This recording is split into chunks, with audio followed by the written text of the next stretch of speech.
మనలో చాలామంది 3 పూట్ల అన్నం తినరు. ఎందుకంటే ఒక పూట ఆకలితోనే ఉంటారు. ఫైనాన్షియల్ అంటే ఆర్థికంగా దెబ్బతింటారు కనుక రాత్రి కొనుక్కోవటానికి బియ్యం కొనుక్కోవటానికి కూడా డబ్బులు ఉండకుండా లేక ఆకలితో ఉన్నవారు, గొడవలాడే ఆకలితో ఉన్నవారు, కక్షలతో ఆకలితో ఉన్నవారు ఇద్దరు పోట్లాడుకుంటున్నారనుకోండి,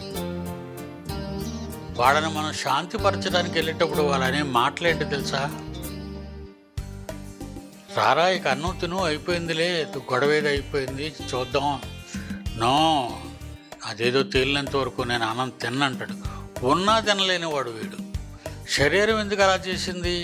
సాతానుకు లోబడింది, పౌరుషానికి లోబడింది, ఆకలితో చస్తుంది. సాతానుగాడు చాలా తెలివిగా యేసుక్రీస్తు దగ్గరికి వచ్చి 40 రోజులు నువ్వు ఉపవాసం ఉన్నావు కదా, ఆకలి కదా, ఈ రాళ్ళు రొట్టెలుగా చేసుకు తిను. నువ్వే రాళ్ళుగా రొట్టెలుగా చేసి ఇవ్వచ్చుగా. అది దానికి చేత కాదు. చేతగానిది ఇలాగే చేతగాని మాటలు మాట్లాడుతూ ఉంటుంది. ఆకలా తీర్చలేదు, ఆకలి పుట్టిస్తుంది, దేవునికి దూరం చేస్తుంది. నిన్ను పుట్టించిన వాడు నీకు తిండి లేకుండా చేశాడు అని నిన్ను ఒప్పిస్తుంది.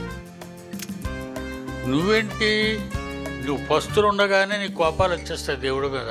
ఏం దేవుడు, ఏం లోకంలే, నన్నేం చూస్తున్నాడు ఆయన.